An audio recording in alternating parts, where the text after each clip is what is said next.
the North Yorkshire moors, and time to get a move on.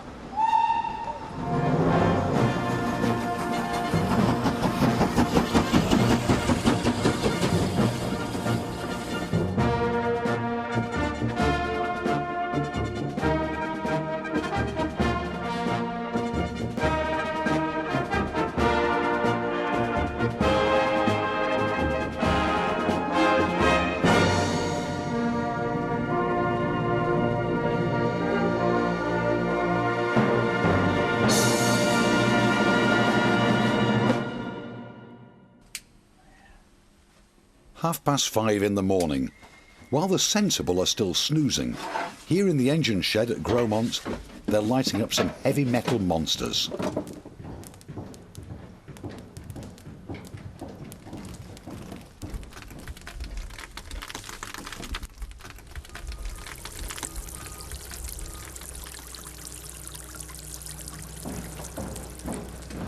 They come from every walk of life. People dedicated to keeping steam alive. Volunteers who put the fire in the belly of this living, breathing museum, the North Yorkshire Moors Railway.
We do everything from maintaining the track and the structures right the way through to operating the trains and selling the tickets. It's a big operation, nearly £4 million worth of business every year, so that's big by any standards. And we find at this time of year particularly that people who come for a holiday in the North Yorkshire moors, a natural thing for them to do is to spend a day on the railway. And they come back year after year, so they're obviously enjoying that experience. Thank you very much. Cheers. Yes, mate. It's brilliant the way it's run, like, you know. It's great to keep steam trains going anyway, isn't it? Oh, well, we love it. Go on an ordinary train, it's just nothing. Steam engine's got that something about it. Scenic, and it's pleasant. Very, very nice. We can't ask for more. Take your time, do not rush onto the train. This is Pickering, not Piccadilly. And this is Goatland, not Aidensfield, although you could forgive the confusion.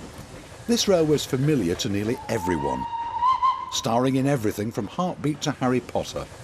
That helps to bring in 300,000 visitors a year, and with it a turnover of £4 million, fortune as well as fame. I think it was best described by one of the lads. I've just got a signal to Luther. Red! I've just best described by one of the lads as a railway going from nowhere to nowhere through a film set. Travel the 18 miles between Gromont and Pickering, and you take a trip in time. To me, I often joke, it's 1959 here. It's never moved on. And this, look around you, the buildings, the scenery, the Yorkshire people, better be careful what I say about them. They haven't moved on much, but rightfully so. But it's kept its charm and kept its character and kept it as it should be. What it was when I started, 1961, the railway. This is how it was. Those coaches are the same colours. This engine is the same colour. This station is painted in those period livery. And it's got it. It's just got that railway atmosphere. That's it.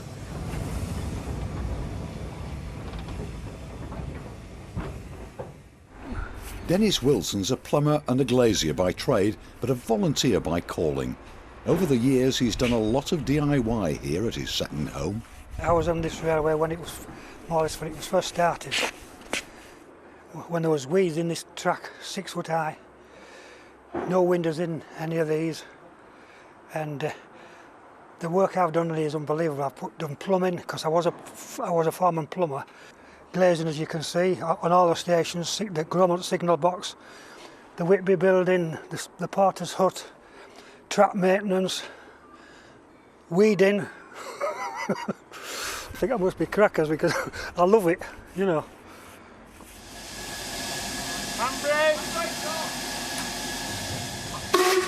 People have been coming here, some of them from 20, 30, 40 years. We have long service badges. And we're quite proud, and people are proud that they've been involved for that length of time, and they must be doing something right. They keep coming back, and we're the busiest preserved railway in this country. I think we've now got about 80 full-time staff. We're one of the biggest employers in this area, and we're making money, touch wood. And they need every penny they can get. Running a railway costs a small fortune. But here at Pickering, they're trying to preserve the past and invest in the future. These coaches were sent to the Knackers Yard years ago. Now, though, they've been rescued and restored.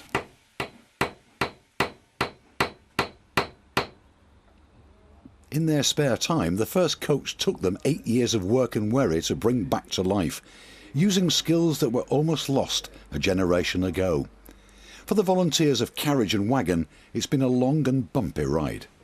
We started 25 years ago, incredibly. We walked into Yorktown Centre with a fiver and left it with the Leeds Building Society, and that was the start of the LNER Coach Association. And for years we were mocked because these coaches are derelict. When the first one comes and you realise what a state it's in, oh dear, and you strip it down and you say, oh dear, and you think, how on earth are we ever going to do it? In fact, when you walk through them now, when they're absolutely gutted, you do wonder if they'll ever run again. But we have faith, and gradually as the coach transforms into a pristine, gleaming, beautiful coach, there's this wonderful sense of achievement that you've actually done something and you can show it.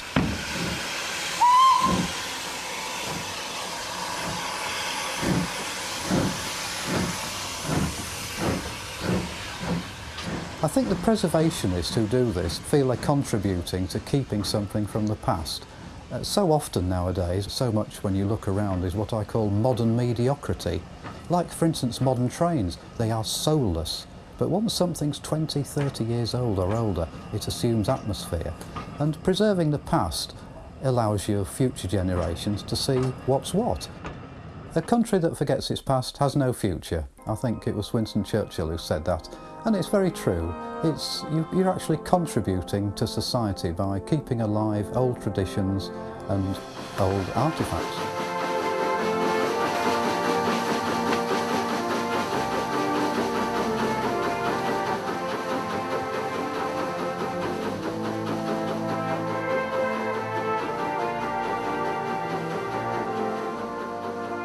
You can see what drives them, these people with steam in their blood.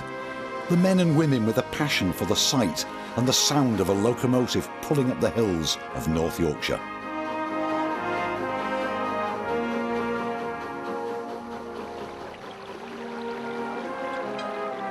But who'd want to volunteer on a bleak winter's day? Well, these are the gentlemen of the permanent way. The guys who sweat and curse, lay track and heave sleepers just for fun. It's a real backbreaker of a day off.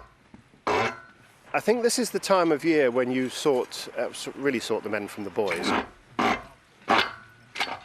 You're here in a cold January day, and I mean it really is freezing today. And they're out here working on this track. Some of them are obviously paid staff, because we do have technical engineers who are highly trained for this sort of work, but a lot of them are volunteers as well, of course, and that shows a tremendous amount of dedication to come out at this time of year. John Hassler's nearly 70. After years of this, he still doesn't want to be anywhere else. In the early days, it was a bit pioneering, you know, to come out and do this sort of thing. And I suppose in the end, it gets into you. I come from a railway family as well, so I suppose you get this sort of thing in your blood.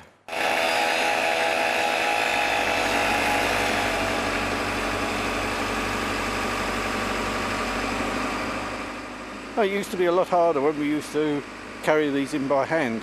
It's eight people to carry one of these sleepers in. They weigh about 500 weight apiece. When I worked, I used to look forward to getting back into the office for a rest.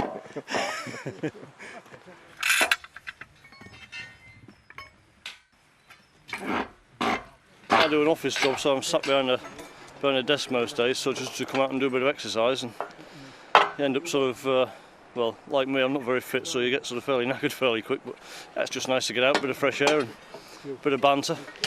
You're putting something back into the railway as well, because we like to come down during the summer and take the dog out on the railway and go for a ride, and take the dog for a ride and go for a walk. It's sort of putting something back, really.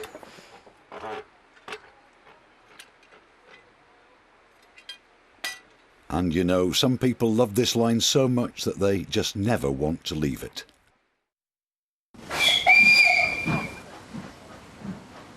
Thomas weekend on the North Yorkshire Moors Railway. For parents, it's a chance for a spot of nostalgia. For the kids, it's often their first sight of steam. 2 adults and 1 child for Pickering. And does that include Thomas as well? Children may be fascinated by Thomas, but for grown-ups the hobby's become a bit unfashionable, and that's a worry for all of the heritage railways, desperate for new blood. The railway runs an apprentice scheme, but for Kieran, and school leavers like him, it's not always the easiest of career choices. What's so fascinating is that all over the country, Thomas the Tank Engine weekends bring in thousands of children, but there it ends. There is no logical step to keep them within the hobby, and a lot of it is this ridicule factor. They just don't want to have their leg pulled at school as a train spotter. More younger people now these days are more about just going on street corners and playing around. They don't like work now. They aren't interested in trains. The railway hobby as a whole is declining rapidly thanks to the media. They've done this incredible demolition job on The Train Spotter. Apparently we all have to wear anoraks and bobble hats. We put numbers in books apparently, and this has really deterred the youngsters from coming along. I think we're a bit sad in some ways, but I get used to it. I just tell them it's better than staying at home by being bored. It's sad because when you think about it, you can ridicule most hobbies. For instance, I can tell you that there are people in this country who hit balls into holes you can't see, or would you believe sit by a river fishing in the rain? And yet fishing and golf are socially acceptable. You stand on York Station watching trains, you're a head case. Head case. That's what they said about the people who wanted to save this railway back in the 60s. Tom Salmon was one of them.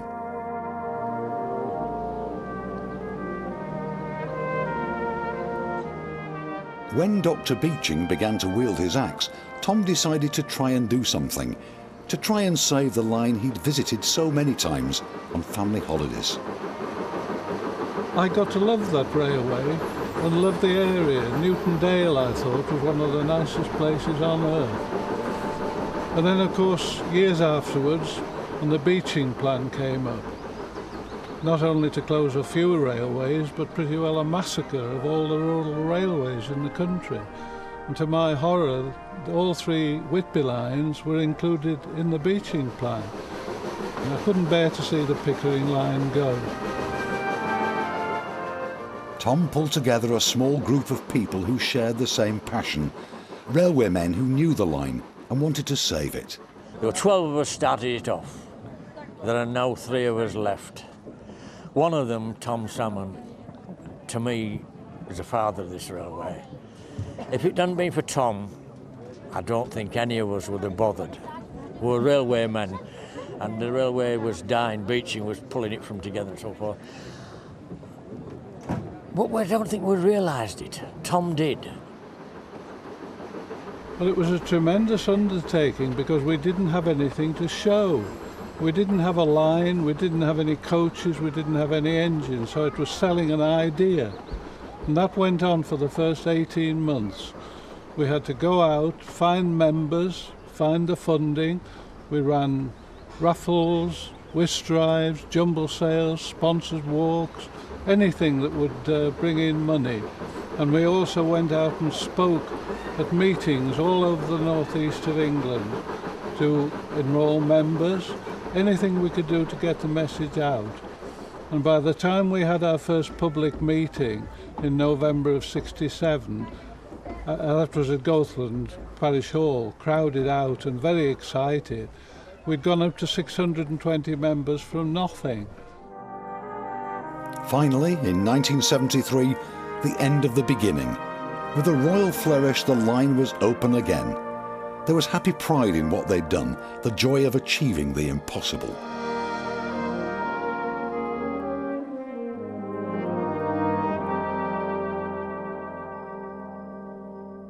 Well, it was fantastic. It really was a very, very exciting day when the Duchess of Kent came up and reopened the line. And it was nice that some of the people who had put so much effort into it were invited to the reception, and then she travelled down on the train to Pickering. It's very gratifying, really. I'm glad I did what I did and didn't just sit back and watch the line go.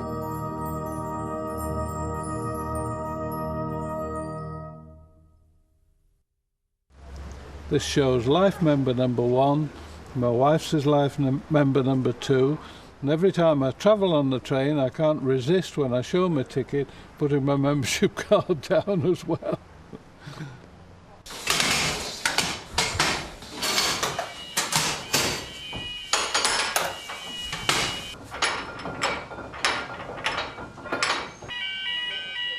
Even the founders couldn't have imagined what a success the line would become, now Britain's most popular heritage railway. It's kept alive by people like Peter Best, a businessman who runs his own engineering company and collects steam engines for a hobby. Peter needs overalls with very deep pockets. I've been a volunteer since 1989, and in 1992 bought my first of 4 locomotives. I bought 2 that year and another one in 1999. Of course you have to ask, why? Well, I've got a passion for steam. I've owned steamrollers and traction engines before, full-size locomotives like this. And it also contributes to the railway, which I love, which is the North Yorkshire Moors Railway. Obsession comes at a cost, but Peter would never question the value of saving steam engines, in spite of the price. If you want to buy a sort of medium-sized locomotive like this one, it'll probably cost about £250,000 to £300,000 to buy. Every 10 years the locomotive needs a full overhaul, where the boiler's got to be lifted and the boiler work's got to be attended to. And an average restoration now will cost another £250,000 to £300,000, depending on the work needed. So it's a very, very expensive hobby. Now we get income for hiring the locomotives out, but no one makes any money out of running a steam locomotive. This line survives because of people like Peter, those who give everything they've got to keep the railway running. It's more than their hobby, it's their life. I think the thing about steam and steam enthusiasm for these men is that it's almost like an illness, a disease. And if they've got it, they've got it. And I think when I first met Peter, I soon realised you can't beat it, so you might as well join it.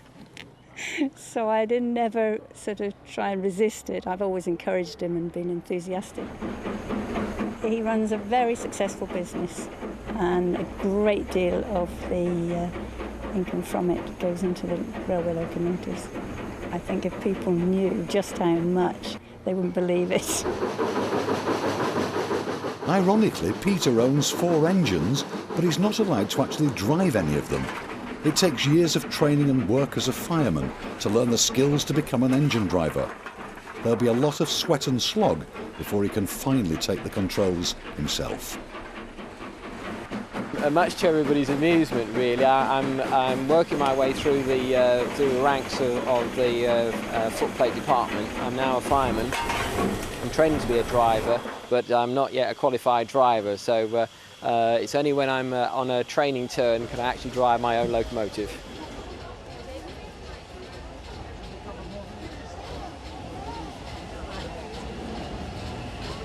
He loves to see people enjoying themselves. He says nothing gives him more pleasure than coming up to the railway and watching people getting on and off the trains, you know, knowing that, you know, he's helped to contribute towards it.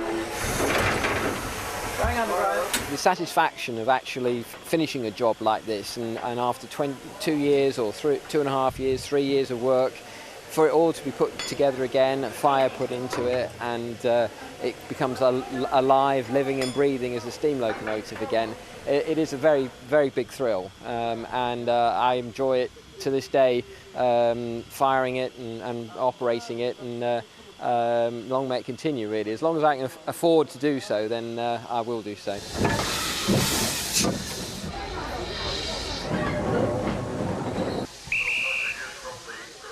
Pickering Station.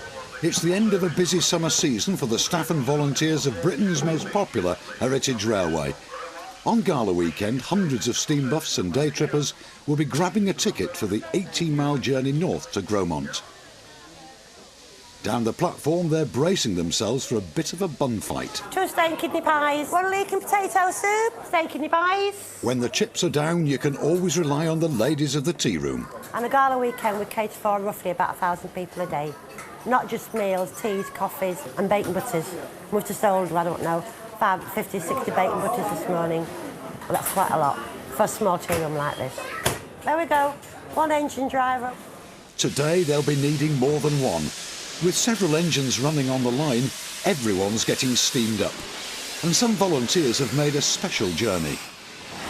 My day job is I'm a consultant engineer, and I'm currently the chief engineer for the Manila Line 2 project, where we're building a brand new mass transit railway in Manila, the capital of the Philippines. So I've actually made a 17,000-mile round trip to come and be at Gala this year. I've been there for 2 years and I haven't missed a Gala during that time. It's a day out of the ordinary for us. We have lots of engines in steam, so it really recreates the atmosphere of the railways that we remember from years ago. And it shows members of the public what a very busy working steam railway was like. And one of our objectives here is to portray the history and the industrial heritage of the railways, and I think that galas especially help us to do that.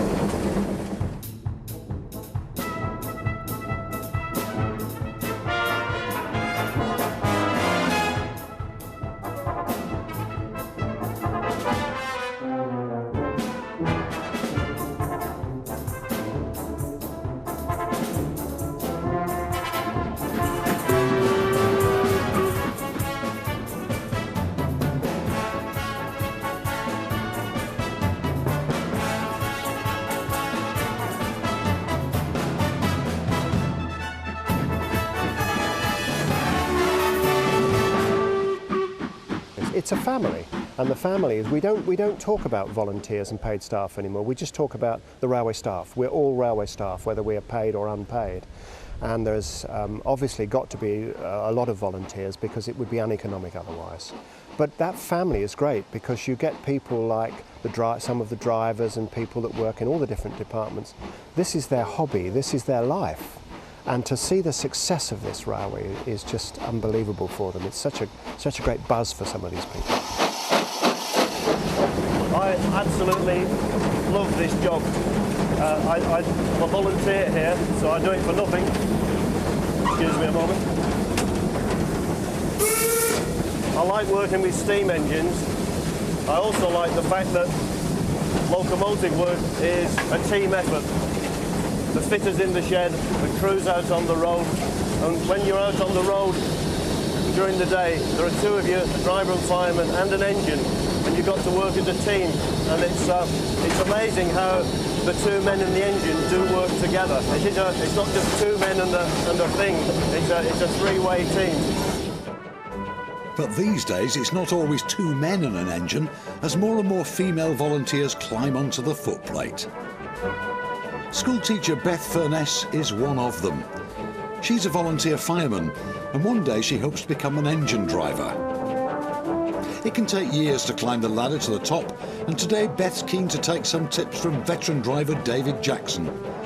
For a living, he runs a caravan park, but like Beth, he can't wait to climb into a pair of grubby overalls. It's just something I've enjoyed doing. Well, you've got to enjoy it. To get up at 5 o'clock in the morning, and you get some good mates. Yeah. You get to And me. you get to use some fantastic machinery and the technology of different ages. So it's always interesting, and there's always a new challenge.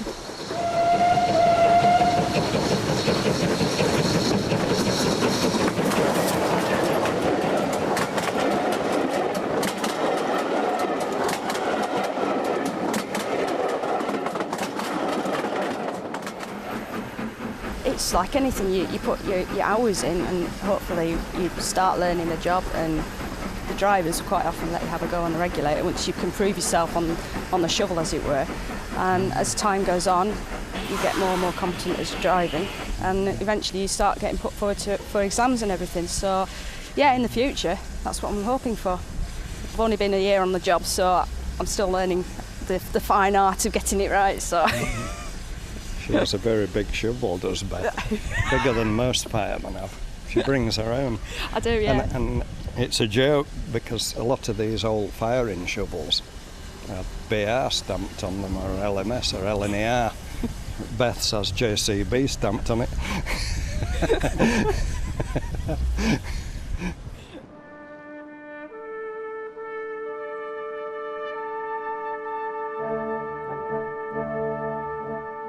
Wycombe Country Fair. Just down the road from Pickering on the way to Scarborough, it's a traditional slice of outdoor fun, an annual celebration of the country pursuits still alive and kicking in North Yorkshire.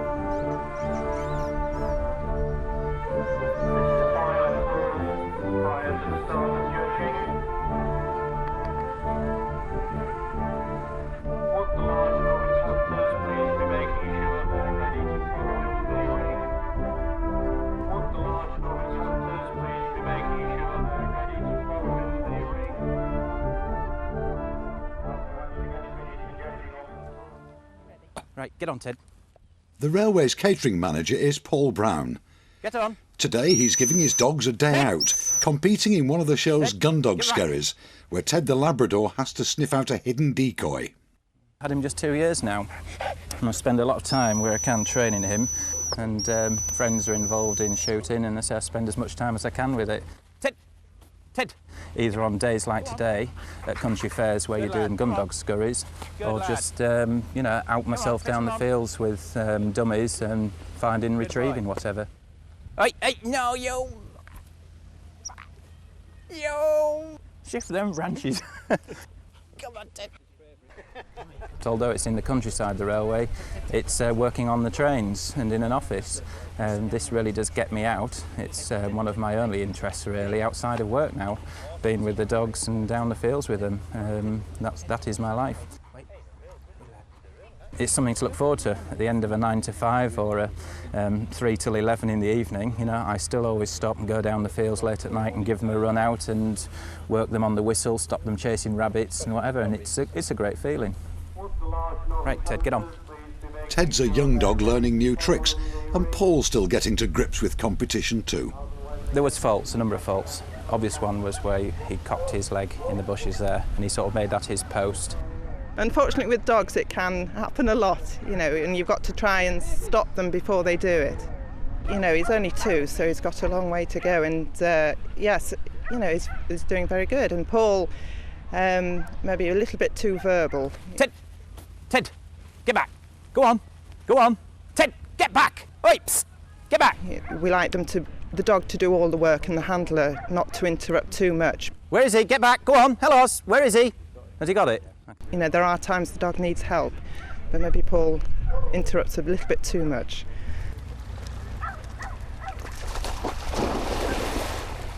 Right now I have forgotten about steam trains, 950s, 1020s and dining trains. You know, that is off the menu today.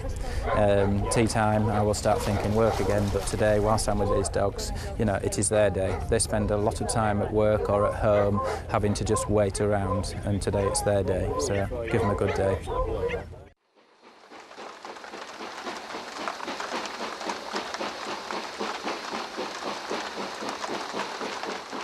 Back at the steam gala, the heavens have opened. It's grey and it's miserable, but you couldn't say that about these two. Colin, the fireman, runs a printing company when he's not starring in amateur dramatics, and Roger's one of the most experienced drivers on the line. They say he taught George Stevenson all he knew. Probably noticed that he slipped a little bit because it's pouring down. These things are very powerful and you tend to lose their feet. It's only like having your own car on a gravel patch up the drive, put your foot down suddenly and where you go. Smile, you're on candid camera. Red one. Cheers, mate. Get going, that's a blowing off. Right, off we go. To drive the things at the end of the day is a tremendous thrill. It's all about power. It's also a little bit of show business because you're actually in the entertainment business doing this sort of thing. We're singing in the rain, just singing in the rain. What a glorious feeling! I'm happy again. I told you it was a character. You can't get out of that one, can you?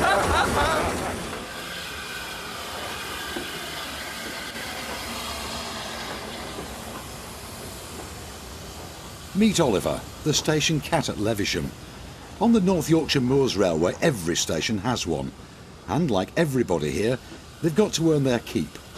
Up at Gromont, they'll often pass the hat round for the engine shed's unsung hero. Now this here, this is Mooney Mark II. This is the shed rodent officer.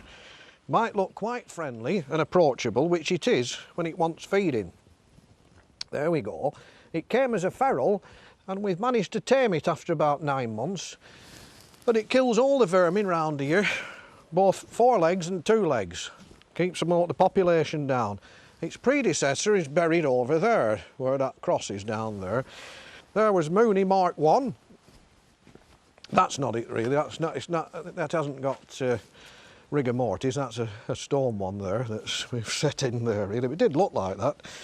It was white once when it was born, I think the first 3 days. It used to live in the shed, this one, and it used to sleep underneath the engines, the warm engines, and then, of course, it was covered in oil and grease, but it was quite friendly, and the kids liked it until they stroked it, and the mother had to start wiping all the grease, and there was more grease and oil on that cat than what there was in any of these steam engines. It never used to squeak, it was well oiled. But unfortunately, that died, and the local vets had it for about 2 nights and tried to resuscitate it, but it had got a terminal illness and we got a bill for 348 quid. So I think I could have taken it to a boarding house in Eastbourne for a fortnight and looked after it down there for less. Over on Gromont platform, they're getting ready for a special excursion on the Diner train. A medical conference from the North East has chartered it for the evening, and by all accounts they know how to enjoy themselves. Conference delegates, they can drink. And they've got a coach down to Gromont from Durham and a coach back, so they don't need to worry about how much they've had. We're here to sell it, and hopefully they will drink plenty. It will be good boozy do, but they'll all arrive, ladies and gentlemen, and they will all leave, ladies and gentlemen. There's a lot of meals to make. Traditional Yorkshire grub that always goes down well. And for the catering staff, it's a tall order. 109 for this evening. 109, all fan melon with salmon and a fresh salad. So quite a lot of melon to chop up tonight. It's like trying to prepare a banquet in a caravan, but everyone's used to it. Everything that we do is cooked on these trains, and if you think about that, that's a mini revolution in its own right, because people don't do that sort of thing today. They expect modern facilities. These have got to do this. If you're doing 109 covers in that situation on this train in the heat, that's quite fantastic. As you can see, it's not a very big kitchen once we're working, and trying to get 110, 120 plates out across there is a big effort. In essence, it's the equipment they had back in the 50s when these were running on British Rail. So yes, they're old trains with old facilities. Fanned honeydew melon, served with smoked salmon, late summer salad. All prepped? Yeah. Lemons, lettuce, oloroso, little tomato, crescent toppers, cucumber.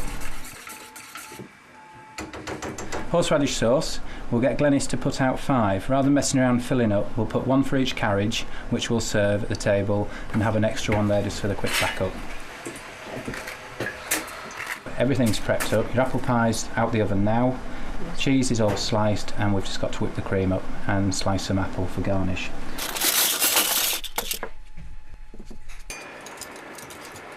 It is with a precision, a military style precision. It has to be. The train won't stop. It will leave at around 7 o'clock or thereafter and go to Pickering and come back. And the drivers know that we're in control at the back. We know that the drivers are in control of the engine, and we all have a job to do. The Pullman cars have never looked better, and everything's set for a 7 o'clock departure. With over 100 passengers, the train's going to be fully loaded. Roger Barker's the driver, and it's going to be a trip he won't forget in a hurry. He's been given an engine with notoriously slippy feet. Part of this evening is a conference for doctors and surgeons specialists from around the world, covering a subject of mass spectrometry. And we want to make it an evening that they won't forget, and they will go away and tell other members of their team, if they ever plan on a conference in England, this is the place to come for the social side of the evenings. Oh, Roger. This is Mr. David Day. This is Roger Barker, the driver of the steam loco this evening. This evening they would like name boards with their company logos on, and everyone will be happy with that. Coach 25, this is in Coach 8. It will be very impressive. Big steam locomotive coming into the station, 100 guests arriving. They will be thoroughly impressed. And that's before we set off.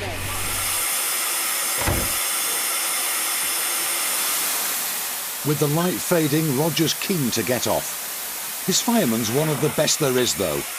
Ian Pearson. All seated. You can go.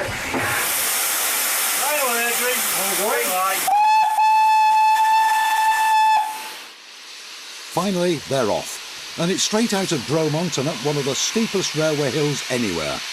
The climb is a frightening 1 in 49, and tonight the diner's packed to capacity.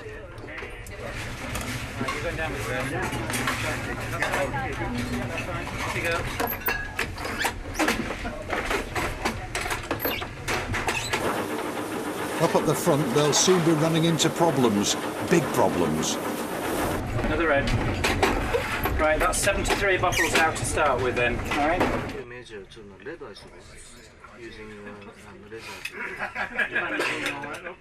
As the guests tuck into the melon, on the footplate it's going pear-shaped.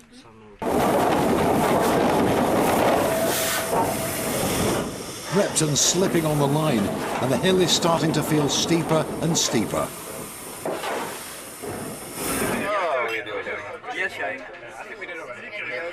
At this moment in time, the engine is slipping on the rail. With it being the 1 in 49 gradient, the engine is struggling.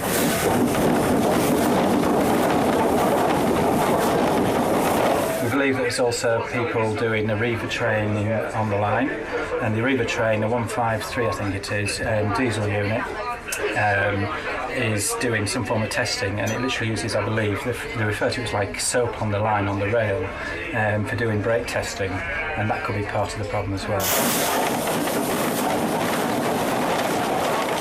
Roger's not pleased. Well, there'll be swearing and cussing, I should think. Lots of swearing and lots of cussing. I reckon they'll have earned the meal by the time they get to Pickering. Well, they've been practising today with skid fan tests for the Reaver trains. They left all the grease on the track. The idea of the diner is that we go at 15 miles an hour so everybody can enjoy themselves. Unfortunately, we didn't really mean to say 1 mile an hour, but one of those things. The worst engine. Worst engine. Worst engine. She's knackered. Southern. She's had a days. Excuse me, please. She's had a days. Repton.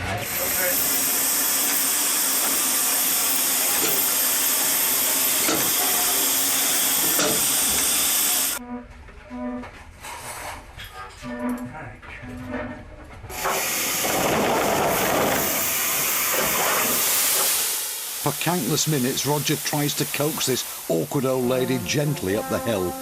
He's calling on a lifetime's experience here, and Repton finally knows when it's beaten by the master.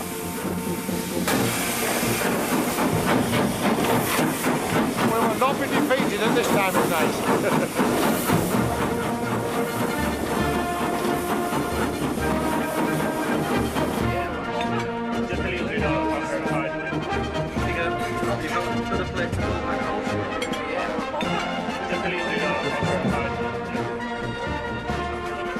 Is this small or is this big? That's small. No, that's small. Big. Big. Yeah.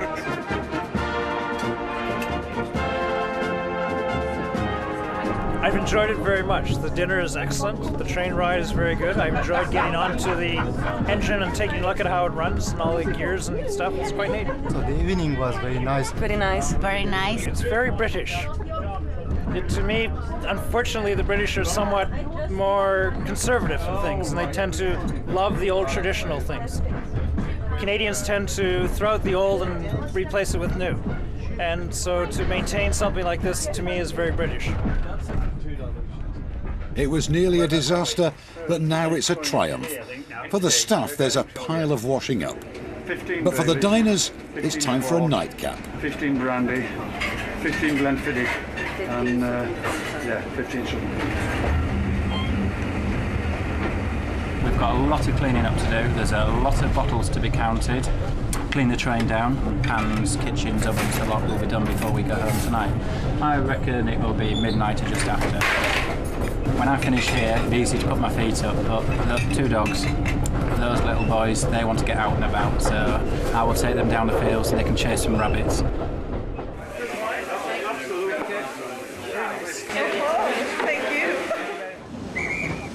It's the wartime weekend on the North Yorkshire Moors Railway.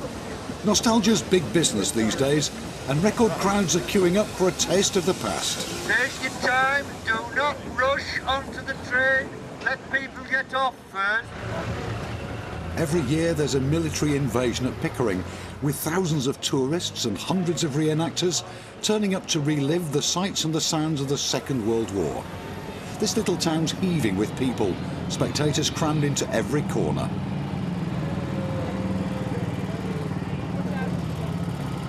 The roads are being closed for a full-blown military parade, and it's a major worry for the railway's special events officer, Jeff Pearson.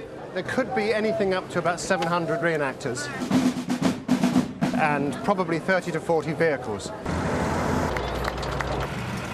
including an M18 tank, which is the first time we've actually had a tank here, which is good. So that's quite unusual. We're looking forward to that. The interesting thing is we get some genuine old parties come and join us. We've got some women from the Women's Royal Air Force Association. We're all in the war. Turned up yesterday, 12 of them, and said, can we march? So we said, of course you can march, because you've got your passes and you're genuine. So that was great.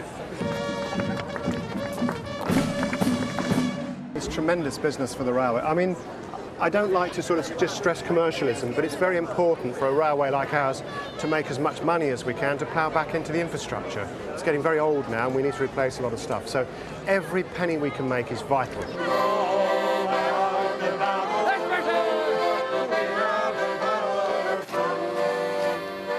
It's it's important to, I think, the town and to the area, because this is genuine living history. When you can do this and take people back to 1943 as we do, then they can see exactly what it was like.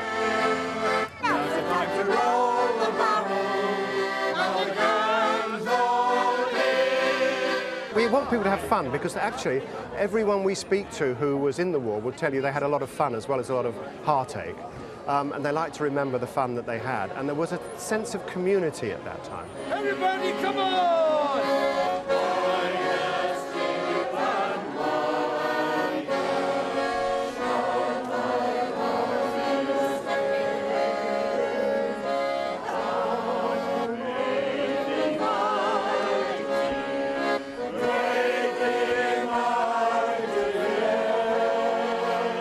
But from the railway's point of view, of course, that was the time that they were used more than any other. Since the war, it's gone backwards, railways. This was their real prime time. And of course, they were vital to the war effort. And we try to reflect that in what we do here. The whole railway gets involved for the wartime weekend, with every station flooded with soldiers and civvies dressed up to the nines in authentic costumes. Sometimes it's so real you have to pinch yourself. Go a couple of madam. This, please. The military reenactors are always popular, the kind of attraction that always drags in the crowds. Extremely busy. Busiest ever, I think, this wartime weekend, yes. I think we've fitted into a niche, a customer niche, which brings the people in. They like to see the old uniforms and the old genteel way of going about it. This year, the wartime weekend is proving almost too popular. With every ticket sold and every transport pass issued, the trains are jam-packed, and at Pickering Station there's standing room only. Still, there is a war on, you know. It's the busiest we've ever been. The guys that run it really publicise it, and we seem to have caught the mood. Peter's called out the maximum number of staff and volunteers to keep the railway running smoothly. But even then, it's all hands to the pumps. I can see records broken, because we had a good year last year, 1.3 million journeys. As you know, I always trot out the figures. We've hit the record in every part of the job today. This is the record of records.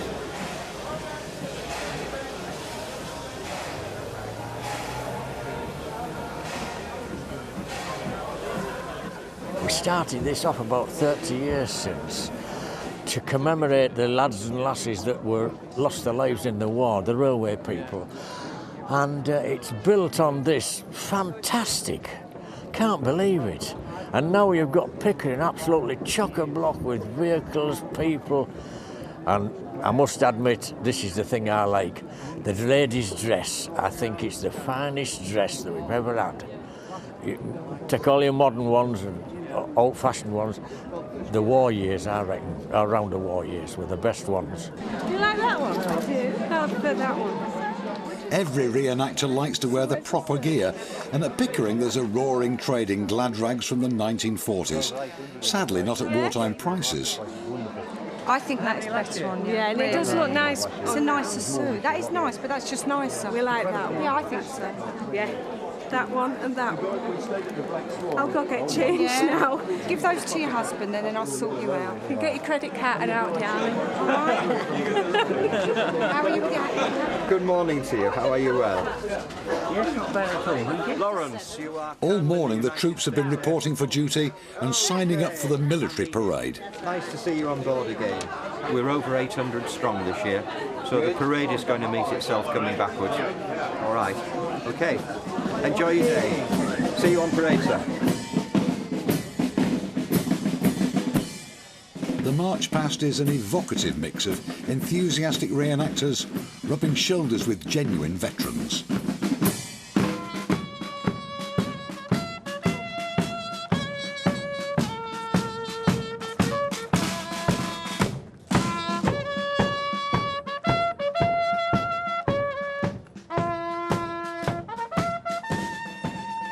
My registrar, Major Harding, tells me we've got 800 or over 800 registered reenactors. That's not just people who dress up in uniform, they come in character.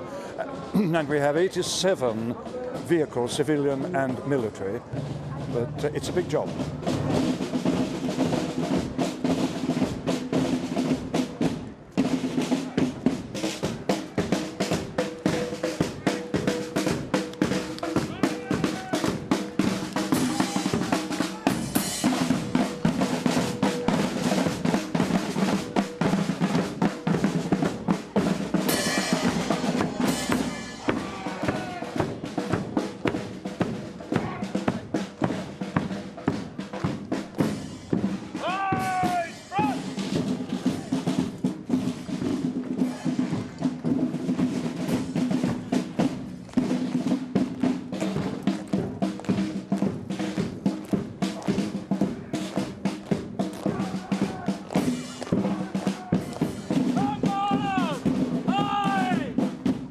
I remember 2 years ago, one of my officers was standing next to a woman.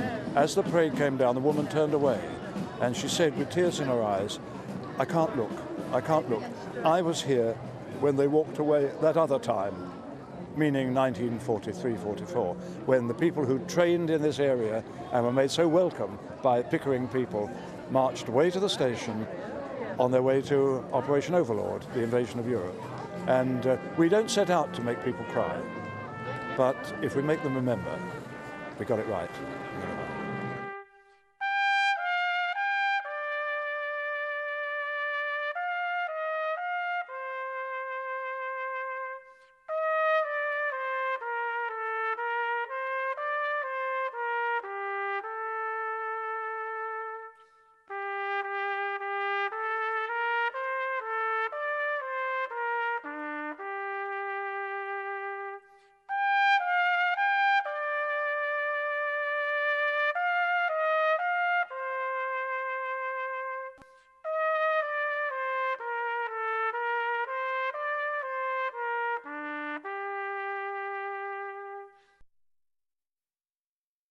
Where's this tourniquet? In the station car park, there's more mayhem and buckets of stage blood as they recreate the carnage of an American field hospital.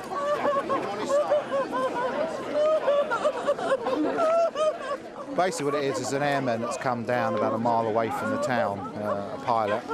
American pilot's gone into some trees and he was brought in by the local police. And we were basically a field hospital where we would triage the patient, which would basically work out, number one, he needs to go to the hospital first, and so on, 2 and 3. We just made him steady, got him comfortable, ready off to the hospital. This elevator, some pressure on, and also one tourniquet as well above the knee. So very much of this time, Public love it, especially the kids. The kids really love it. It's the adults that are the real wimps. Breathe, breathe. We do, as a group, we also do the American Civil War, and we also do real amputations and stuff like that, and the public love to see it. It's actually living history. They learn and find out what happened, and also we explain to them how medical advances have become better because of wars. It's a hobby for me, it's escapism. In Civvy Street, Stuart's actually a real paramedic. If only it was this easy. The good thing about this, if I shout resurrect, the airmen will get up. Resurrect!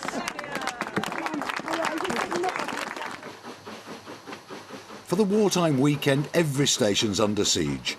Here at Gulfland, better known as TV's Aidensfield, Heartbeat's been seen off by Dad's Army.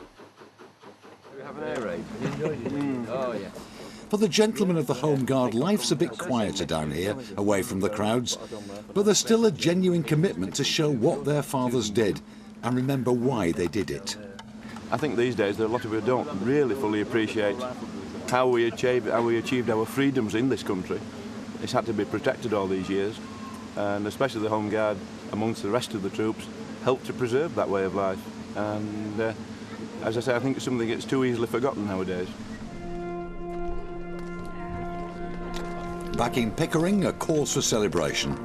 There's a real wedding today, with Carrie and Michael keen to tie the knot in genuine 1940s style.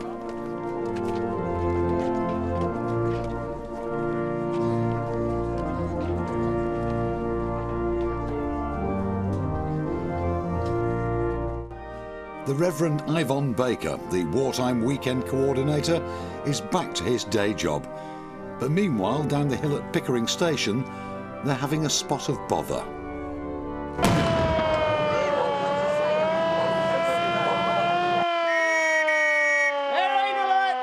Dearly beloved, we are gathered together here in the sight of God and in the face of this congregation to join together this man and this woman in holy matrimony.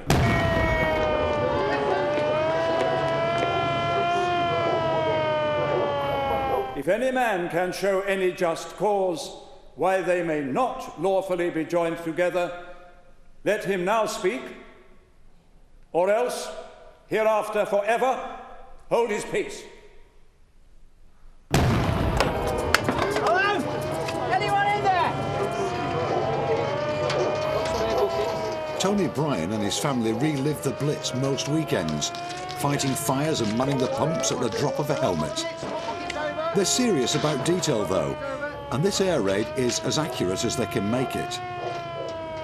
It might seem like no way to run a war, but he's quick to defend old-time technology, like these stirrup pumps. Looks like we're getting the best of it. Actually, they're quite effective. They can shoot up to 29 feet. I'm not sure what that is in metres, like, but you know, you can get through some water and that with them. Yeah, well, the 2 gallons of water you'll get through in no time. My wife ends up being the injured party, and we're the wardens. We have to rescue her from the building, and then the first aid party come on and attend to her wounds and everything and get her off.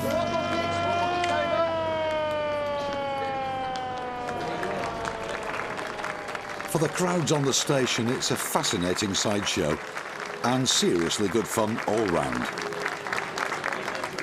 Yes, I think there has to be a sense of fun, and I don't think you'll find veterans begrudge us that, because we talk to the veterans and they thoroughly enjoy the fact that we try and represent what they do, what they did, and but you have to enjoy it. Back at the church, they're enjoying it too. Comfort her. Well, here were a young couple, and they're reenactors, and they thought what a wonderful idea it would be if they could have their wedding here in Pickering, when so many of their reenactment friends would be able to come to the wedding. I will. And so what we had yesterday was a wedding as it would have been in 1943. I conducted the ceremony wearing my other uniform, my ecclesiastical uniform, and everything was as it would have been then. Will the congregation now be seated for the signing of the registers?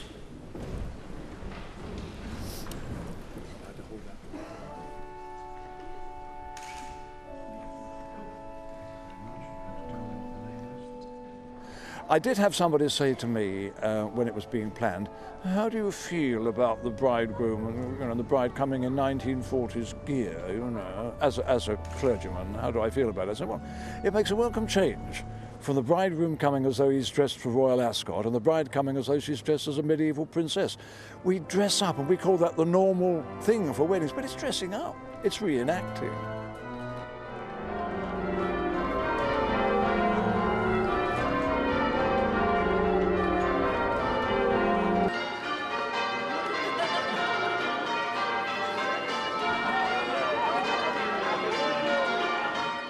It was a marvellous occasion, and they responded so well. And of course there was the Guard of Honour outside, the RAF, because he was a squadron leader and bomber command, the Home Guard with their drawn bayonets, as Corporal Jones would say, they don't like it up and so, And of course so many of the family came, enter into the spirit of it, and their guests in wartime gear, and endeavoured to get not just the gear, but into wartime character. That's the important thing. It was a marvellous occasion. I was thrilled with it. At Pickering Station, amongst all the play acting, there's a real emergency. In the middle of nowhere, with her husband crippled with back pains, a hiker's flagged down one of the trains. The railway staff rallied to the rescue and, with the help of some of the passengers, stretchered him onto the train and called ahead for an ambulance.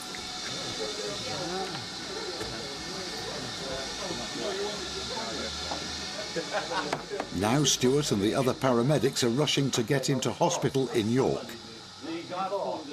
For these hikers in trouble, the railway's been a real godsend. We were hiking in the Yorkshire Moors. We started yesterday and it was getting dark, but we were heading to the campsite somewhere nearby. I don't remember the name of the campsite. But he has got severe back pain and he couldn't walk anymore. And I couldn't move him, it was just too heavy for me. And we stayed overnight, just wherever we stopped. And he thought he will be fine through the night, but unfortunately it got worse. And I just asked Yorkshire Railway crew for help, and they were very kind. They stopped the train, they were very kind. I carried him, and everybody paid so much attention, and I appreciate the help, and it was just amazing. Her husband's in real pain and discomfort, but it's not as bad as it seems, nothing too serious. The chap involved, he's actually strained his back as much that he got muscular spasm. It actually come on last night, so they actually spent the entire night outside. So the lady was obviously in quite a lot of distress. The gentleman was comfortable, but obviously in a lot of pain from the muscular spasms. But got him back on the train, and the guard phoned for the ambulance to meet us at Pickering, and that's what he did. So we looked after him on the way back. For Stuart, it's same job, different uniform. Right, let's get down. We're always there to help each other, and I gave him a hand because I had the muscle to do the lifting. Okay, don't worry about him, he's going to be all right. Yeah, I know. No problem. Thank you. Thank you very much for that.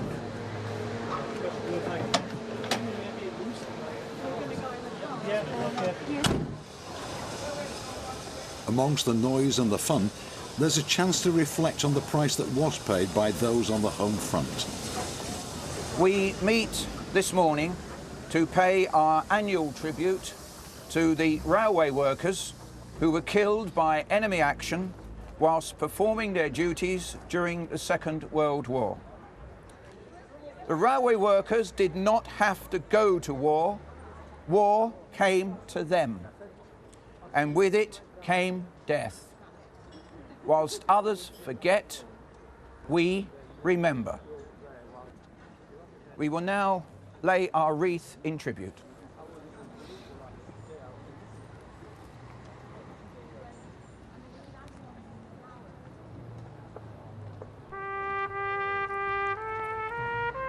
They shall grow not old, as we that are left grow old. Age shall not weary them, nor the years condemn. At the going down of the sun and in the morning, we will remember them. We will remember them. We tried to do justice to the people who wore these uniforms for real.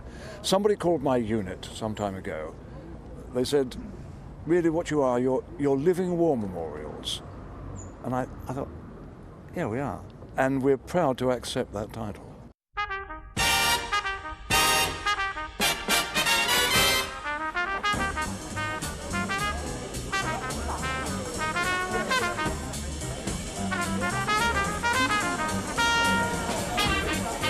After 2 days of living in the past, it's quite a journey back to the present. Being in 1943 seems strange. By the time you've gone through the weekend, Monday morning, it is strange to come back to the harsh reality of the 21st century.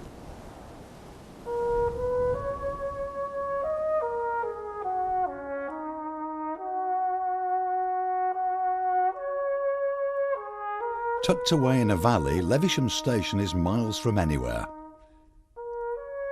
Levisham and its sister up at Goathland are the only two stations on the 18-mile journey between Pickering and Gromont, and the people who know them love them.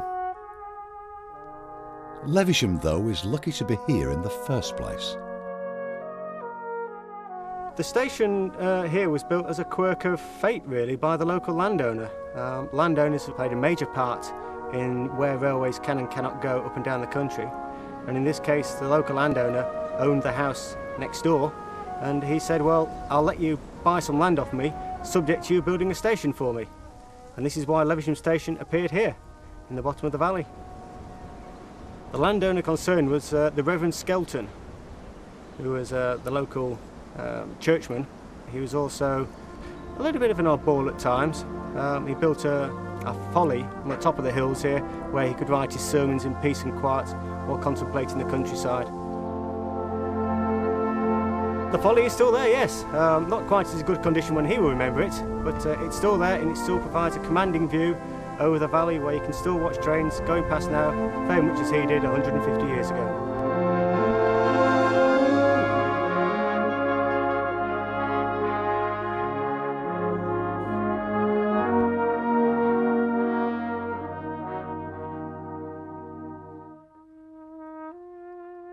The steam engine is somewhat special as a machine.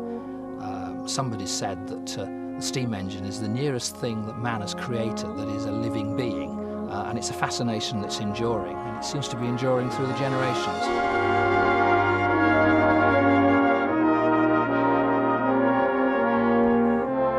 I'm told I was making trains out of pencils at the age of about 18 months, so there must have been something in the blood for me.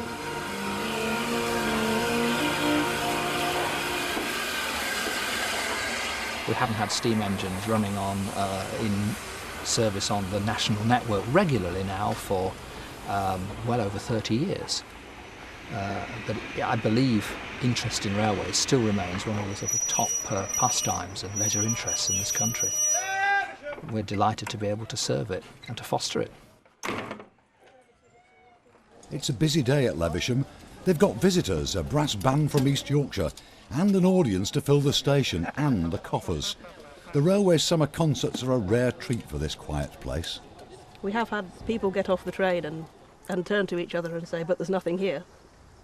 To which the husband's reply was, "We told you there was nothing," and the wife's reply was, "Yes, but I didn't think you meant this much nothing," because the station basically comprises 2 platforms, the station house, 2 station cottages, and the signal box, and our fleet of wagons, so there doesn't seem to be much to do, but it certainly keeps us busy.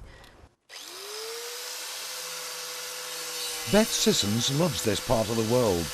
Monday to Friday she's a scientific researcher, but come the weekend she gets her sleeves rolled up. I've worked on this railway most of my life in various capacities. I started selling tickets when I was about 8 or 9 probably, under supervision. My parents have always lived up here and they met on the railway, and my grandparents have a holiday cottage, so I've always come up for holidays. And it's just taken off. I've moved up to York and now come down every weekend and do as much as I can. Beth spends as much time as she can here, lost in a valley, surrounded by the land she loves. It's a place she cares for so much, it's even changed the way she leads her life. I'm a witch, a pagan because of this place, because I've been coming here all my life, and it's so much in the middle of nowhere and it's so isolated that you can really go out and get into nature and sort of feel the earth around you. And this place to me has always had as much of a personality as the people in it. I like just leaving here and walking, and within 20 minutes you can be in the middle of nowhere all by yourself, and you can just sort of sit down and commune with the land and feel it talking back to you and sort of feel its spirit. It just gives me a real sense of peace and well-being. I can sort of feel myself relax. I always take a deep breath when we come over the top into the valley every Friday night.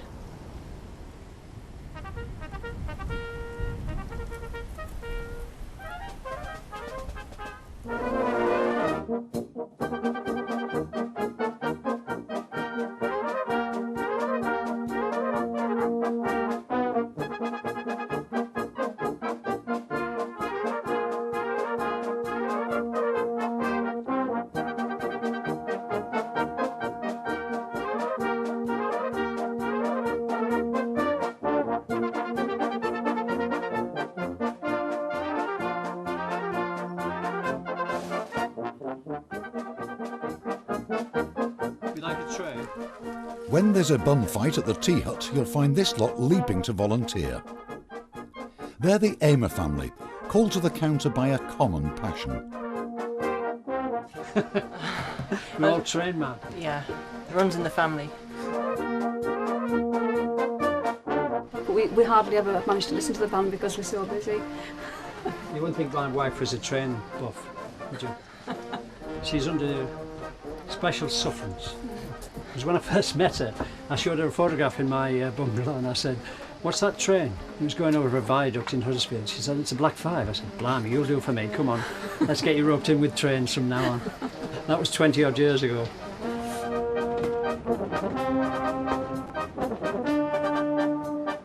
And up at the end of the line, the Pickering Station Group are slogging away too, with a thirst for work and an eye for detail. This building has been painted in 3 basic colours. Light stone at the top, light Brunswick green at the bottom of the building, and the window frames and door frames are painted in dark Brunswick green. The idea is to replicate an LNER country station of the 1930s. The painting scheme has to be very strictly adhered to as regards materials, undercoating and primers. And today we've got everybody down working from the station group to try and get this building finished before the start of the main running season. And whatever they do, it has to be just right. We go down to minor details like the type of screws that we use, get the right type of screws, etc. We have disabled toilets on the station which they didn't have in 1937, and we have modern catering facilities. So we are improving, but at the same time keeping the colour scheme and wherever possible the furniture of 1937. Well, this weekend it's more like 1967. Once a year the steam engines give way to diesels, and the North Yorkshire Moors Railway holds a gala weekend aimed at a very different breed of train spotters, the Diesel Boys. We should remember that there are many enthusiasts who've grown up in the diesel era and never remembered steam in its heyday, which after all finished in 1968, and it's a totally different breed of enthusiast. I'd describe myself as a diesel enthusiast, really. It brings a different type of enthusiast to the line, which there are a lot of people who are only interested in diesels and not interested in steam, and wouldn't normally come to the railway. So it's important to, for them to enjoy the weekend as well. They don't just spot locos. Many of them like to ride behind them or photograph every one. Some of them do look very stylish. We're trying to recreate what we grew up with, I think. Yeah. The enthusiasts revel in the noise because each class of locomotive makes a different sound, and some of them are very distinctive indeed. Well, you've got the smell of hot oil and the thrash from the exhaust and the scream of the turbocharger, that sort of thing. Yeah, I like it. Switch it on and it goes.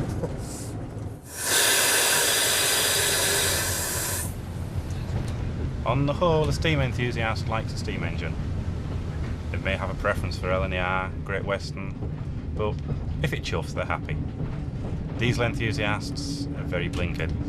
Definitely, it's like football. You have people support different teams, don't they? So, same within railways. It's some people support steam locos, others support diesels, different types of diesels, and so on. We must just keep clear of the platform edge as the train reverses into platform 2. The Moors Railway was the first one in the country to ever stage a diesel gala, and I was one of those who campaigned for it. And of course the management couldn't believe that people were interested, and they were pleasantly surprised. A lot of the younger people coming up are interested in diesels as much as steam, or probably more so than steam. Diesel galas are now copied nationwide, and what's interesting is that some of these private lines are now making more money from the diesel galas than the steam. Now that is awesome. The A4 Pacific class locomotive, Sir Nigel Gresley. Built in 1937, it's a steam legend that holds the post-war steam speed record. The railways looked after this thoroughbred for more than 30 years. And Roger Barker knows the Gresley better than anybody. Now he's leading it through the biggest restoration it's ever had. It's early 2004, and for over 2 years Sir Nigel has had his feet up, undergoing the biggest overhaul in the old gentleman's 70-year history. Everything's been stripped down as far as it can go, a speed machine reduced to a bucket of bolts. But as with all steam engines, it just had to happen. We're doing what they call the 10-year overhaul, exactly like an aeroplane. When it's done so many thousands of hours, they strip it every nut and bolt. We're doing exactly the same thing with Sir Nigel Gresley. It's been a challenge for the staff and volunteers of the A4 Preservation Society. Oh, it's a colossal job.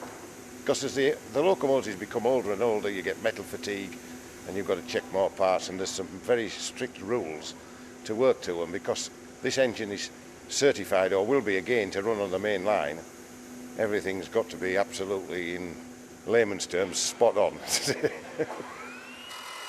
Stripping down a priceless piece of railway history, fettling every single part.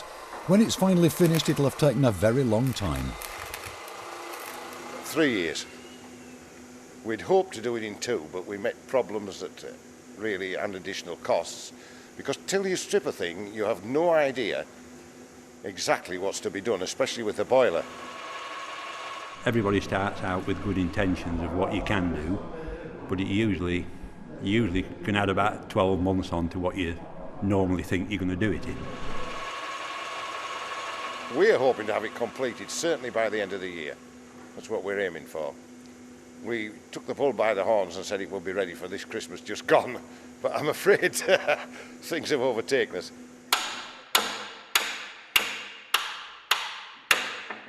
The accountants have taken a bit of a hammering too. The unexpected snags and extra boiler work have made for a build that's starting to sound rather frightening. Colossal expense. I mean, this is costing, really, I think, in round figures, 550,000. For some, though, working on Sir Nigel Gresley has proved an experience that's simply beyond price. My late husband used to work for the railways, and it was his, after he died, it was his boss that said to me, well, why don't you go to the North Yorkshire Mills Railway? You like steam engines. And I said, but what can I do? And I started off working in the shop on Gromont Station, and just progressed from there to be a ticket inspector, then a guard, and then got involved with this in 1997. So that's how when I became a widow, that was when I started becoming involved. Right, we're going to try these pins in here. Right. The railway runs an apprentice scheme, but on this project, most of the labourers come from a generation that grew up with the Gresley. Getting hard work at my age, and a lot of other people. I mean, sometimes on a Wednesday we have a lot of volunteers on it, and the average age of the workforce, I can tell, is over 65, but they love it. It's a labour of love. I know it's a bit of a cliche, but it's a labour of love, and at the end of the day, when the thing's running again, it's alive, it's in steam, it's hot, you're doing 80 mile an hour on the main line, it's all worth it. That's the reward for all the hours you spend in the cold in here. The project's running well behind, and things are going to get even worse for Sir Nigel. But meanwhile, over in Harrogate, one of the railway's more colourful engine drivers has something else on his mind.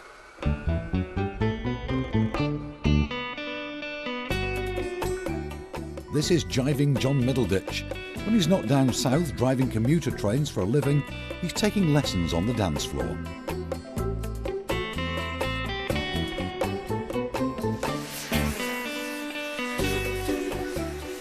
Whenever he can, John hops on his motorbike and belts 200 miles north to indulge both his passions.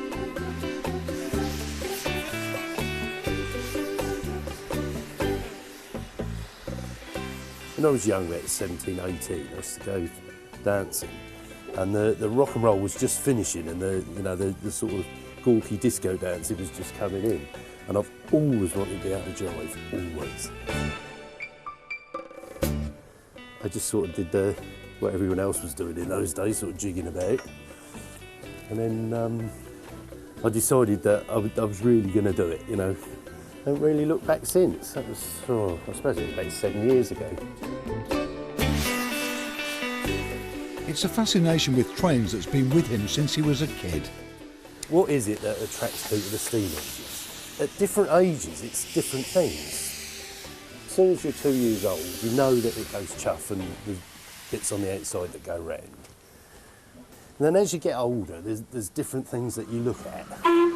And when you get to this stage, you know, you realise that the skill and the hard work that required to make one go. You know, the fireman, he's got to be an artist with a shovel to get the best out of one of these. And you can have the best fireman in the world, the best engine in the world, but if you can't get the power down on the track, as you know, that's my job as a driver, putting the power on the rail. If you can't get the power on the rail, you're still not going anywhere. In Gromont, John's helping out as a fireman today, and they're planning to revive a grand old tradition of steam. Clear it outside. Clear this side. Together with his driver, John Walker, Mr Middleditch is hoping to sneak off for the full Monty on the footplate. What we're up to is we're keeping out of the foreman's way. If he can hear the engine moving about, he's happy. And well, what the plan is, we usually just shuffle up and down a few times, blow the whistle a few times so he thinks we're busy, and then we're going to fly down here amongst the coaches and hide. And while we're down there, we'll be doing a bit of a fry-up, I think. It's worth it, though.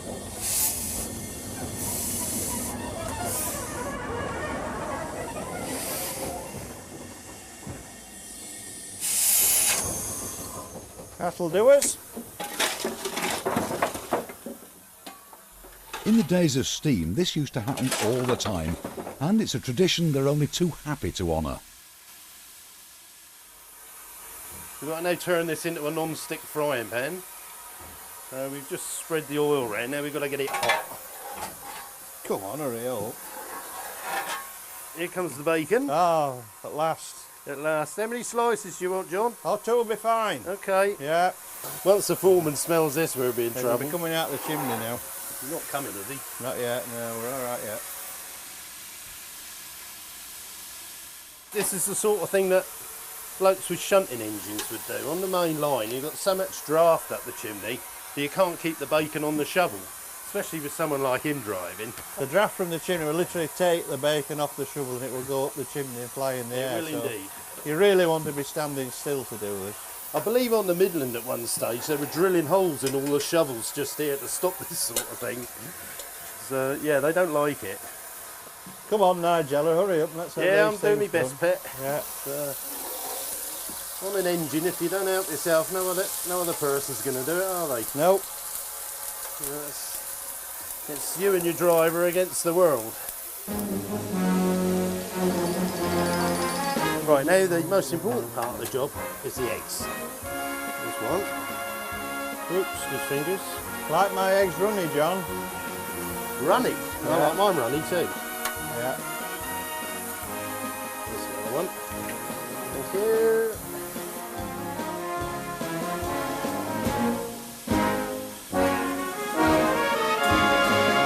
And there we go. There we go. There's first course breakfast. Thank you. Ooh, so you've got to look after your driver. See, he's posh. He's going to put his tomato sauce on the side of Yeah, it. not all over. I'm the driver, I've got to put it on the side.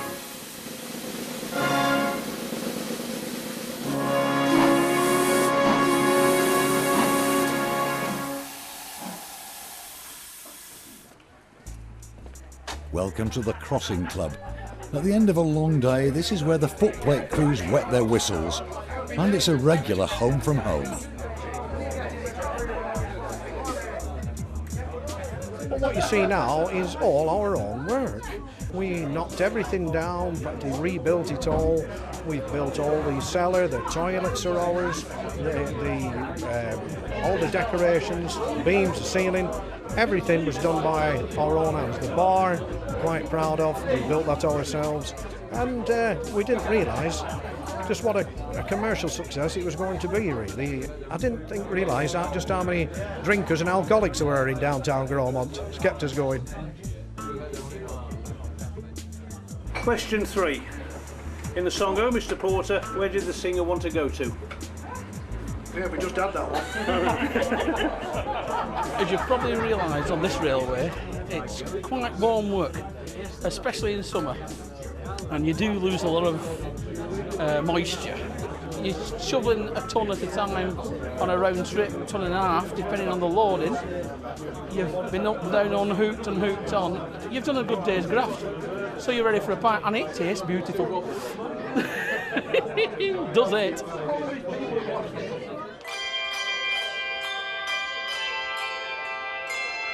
Christmas on the North Yorkshire Moors Railway.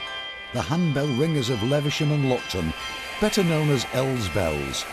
Every year they help to fill Pickering Station with Christmas cheer. And for kids of all ages, the place becomes, quite simply, magic.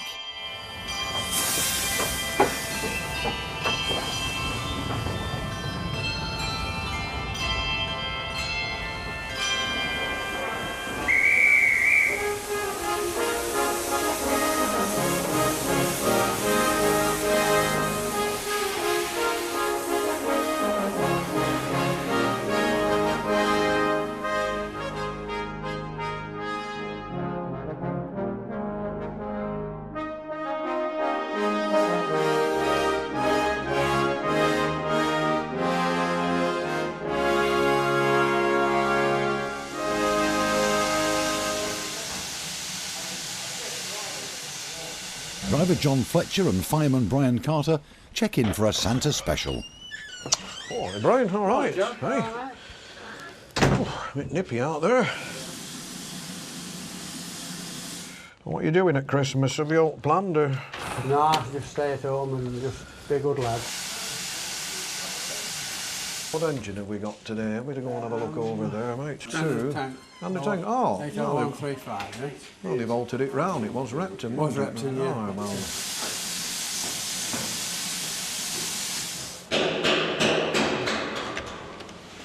Ah, she's there in all her glory. Goodness me. John's oiling up the engine. It takes hours of work to get the metal monsters up and running every day. And it can be chilly in the engine shed at 5:30 a.m. on a December morning. This time of the year we've warmed the oil on the firebox stroke plate there, so it's easier, it flows a lot easier, see, that's the thing with it. Yes, of course it's hard work, but there's nowhere else John and the footplate crews would rather be. There's a lot of people would like to be here doing this, what I'm doing. There would be. Who would travel miles to do it, and actually do, of course. I mean, my fireman, I think, is from Newcastle. Some guys come from all over the country, really. In fact, from abroad, we have firemen from Holland. We had a guy from America who used to come over here firing, yes, and off other railways in this country, other preserved railways, and to work here, which really is possibly the best of them all. And what I'm doing here is what we did years ago. It hasn't altered at all. I mean, I was doing this 40 years ago, oiling these things up, and you never thought then that now they'd still be here. I mean, they should. It's part of our heritage, really, isn't it? These steam locomotives. I mean, we invented the darn things. We gave them to the rest of the world, and now we're light years behind in our rail transport. But never mind. That's how things go. When John's not managing the railway shop at Bromont Engine Shed, he's driving steam engines on the main line. And when he's not doing that, John's playing trains up in his spare bedroom. With myself, I'm happy surrounded by railways of any description. It doesn't matter whether it's there on the main line or North Yorkshire Moors Railway, narrow gauge railway, model railways. I just have a natural love for railways, really. I don't think I've always been interested, really. I think I was at least 9 months old before I got an interest, you know. It sort of came about from there.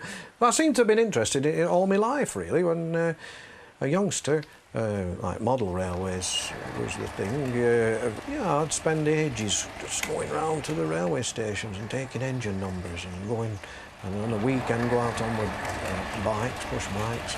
Taking numbers, but that's when you could go out for a day, and parents could let you go out then and trust that you'd come back. And the rest of John's place is more like a museum than a home, packed with railway memorabilia and models.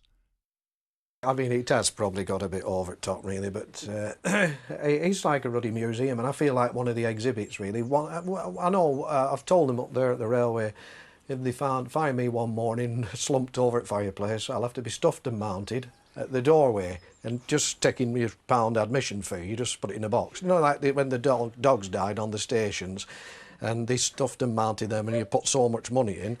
I can see me being like that, yeah. At the door there, still taking money. And they're taking money here too. In the railway's Pickering office, they'll raise funds any way they can. This time of year, gift vouchers are really popular for Christmas presents. People buy them, they can spend them in the shops, they can spend them on trains, they can spend them on the diners. That's a favourite one. And another favourite's the Santa Specials. And that's meant wrapping thousands and thousands of presents and months of planning. There's a tremendous amount of work goes into Santa Specials. We start off thinking about Christmas in something like July, thinking about themes. We have costumes to make, we have grotto to design, we've got to build it, with the station to decorate, the trains to decorate. So every weekend from mid-October until beginning of December, we're working on the stations, getting them ready, and then every Saturday and Sunday leading up to Christmas we're then busy with the actual running of the trains. Tremendous amount of people need to be involved. It takes at least 15 people to run the train, just the actual Santa side of the train, without talking about guards and engine drivers and firemen. But those that come really enjoy it. It's really worthwhile. Further down the platform, they're giving the Santa Special a bit of a wash and brush up. For cleaner Chris Lack, it's a chance to get the gloves on and the tapes out.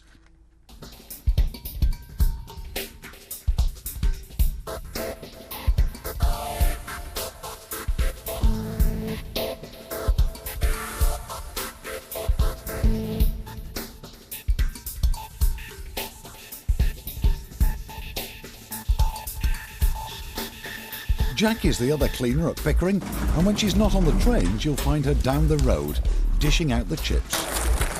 Hey, Joe, do you have anything else? Well, if you see them at the end of the day, they look as if like a herd of pigs has gone through them. You've never seen a state like them. There's crisps, sweets, spilt drinks. We have dirty nappies thrown under the seats. Well, I don't want to discuss the toilets.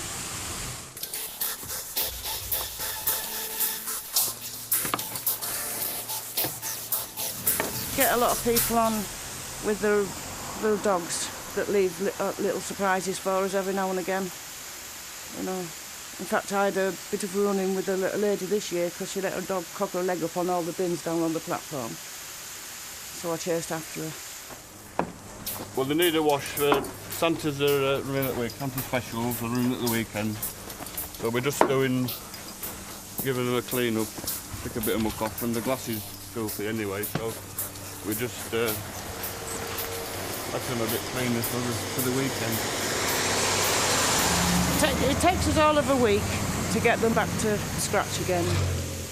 We're sometimes clocking out of here at 10 at night. Yeah, and then back on again at 6 in the morning. Yeah, it's never ending, it's all work. You know.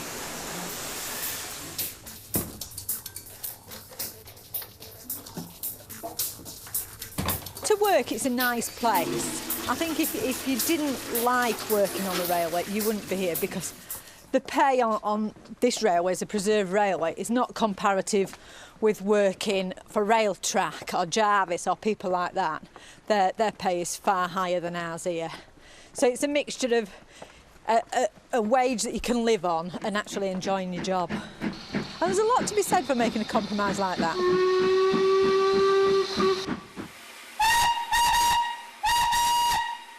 On the North Yorkshire Moors Railway, another Santa Special wheezes down the line. And what's your name? Say Oliver. Oliver. Oliver.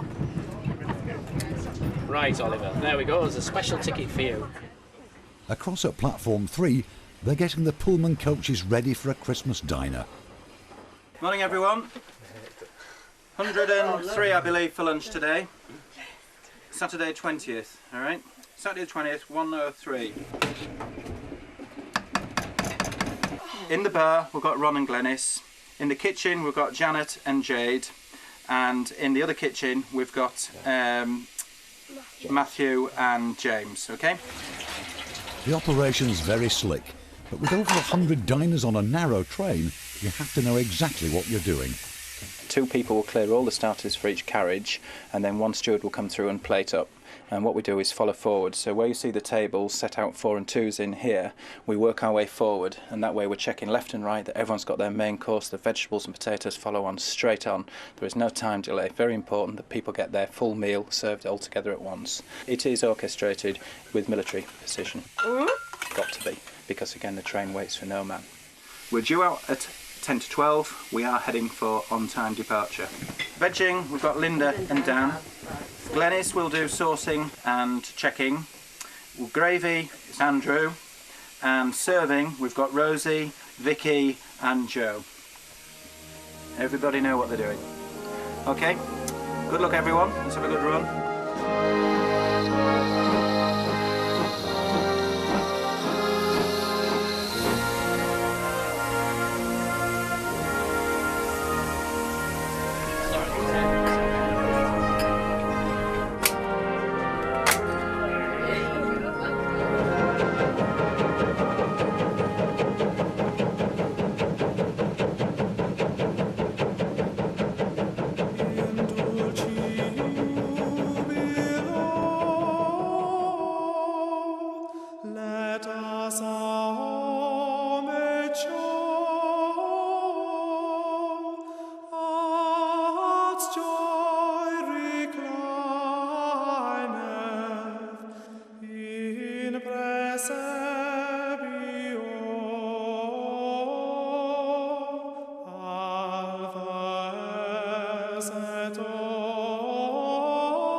Well, it just takes us back to a bygone age, really, of what travelling was really about.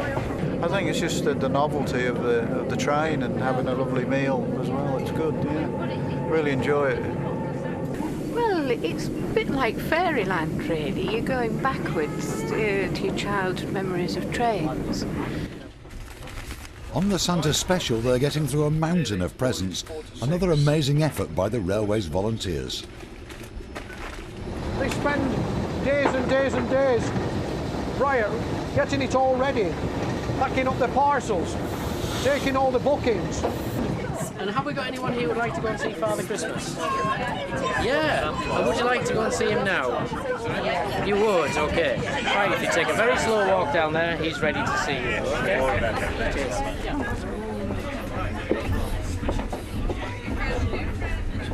This is for Lawrence. This is for Lawrence.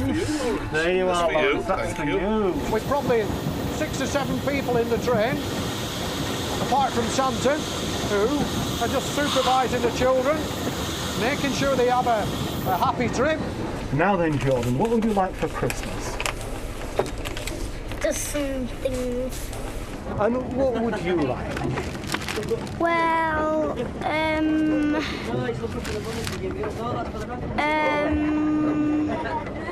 It's a completely one-off to bring a child onto a steam train and meet Santa and have a present off him. He's not in his sleigh, he's in the coach on the steam train. Well, here's a special present for you, Nicholas, for today.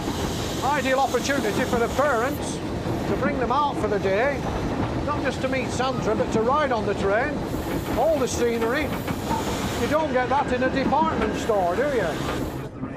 The trains are not quite as reliable as the reindeer, but the reindeer have been doing the job for many, many years. The trains have only been here since 1836, so I've been in the business for 200 or 300 years before then. So I think everything will be fine.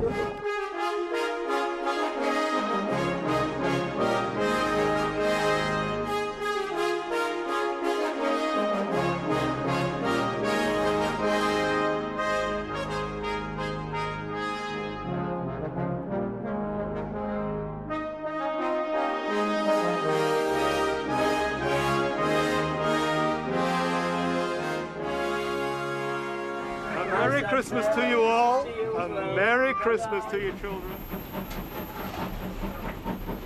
The Santa specials and the Christmas diners waddle slowly home. All this enjoyment, it's been exhausting. If you think that we've done something like 11,000, 12,000 mince pies and coffees, we've done winter warmers for fathers so they can sit there and say, oh, let the children get on with it, I've got a nice drink. We try to make everybody as happy as we possibly can. And it's wonderful for the volunteers because it's the one time of year you can relax and enjoy yourself because everybody's in a good mood. And so the build up to Christmas is nice for us as well as them. It's hard work, but everybody enjoys it. Last train has gone. We've finished now for a few days, so it's wending its way back to the engine shed. They'll drop the fire and they'll put it to bed. Everything can go nice and cold for a few days and we'll go away and enjoy Christmas. So that's really nice.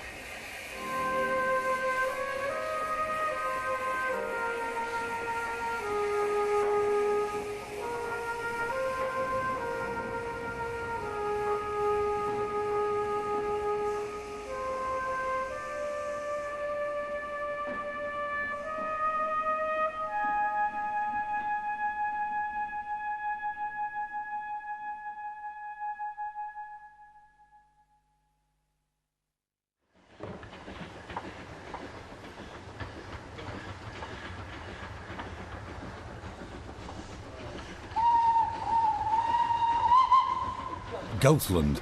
This is heartbeat country and one of the most popular stations on the North Yorkshire Moors Railway.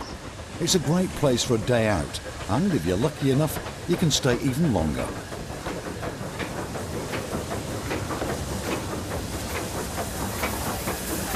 This is the camping coach. It belongs to the railway and it's like a holiday cottage except it's a railway carriage.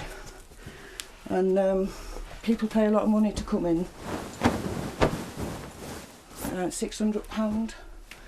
I mean, you get free travel as well as the cottage, but in with it, which really it's not bad.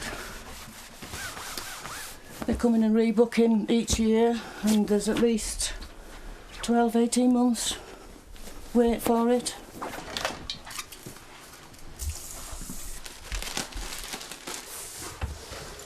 It's nice on this station in Goathland. It's completely different to Pickering. It's a lovely little station. I think that's why a lot of people like coming in here. They like the peace and quiet. They see a lot of Heartbeat being filmed. They like that as well. There's just something about the place. It's like magical. A lot of people think it's lovely. Well, I do myself. I love coming up here. And so does Derek Hall. He's a retired policeman who travels miles to work for nothing in one of the railway signal boxes.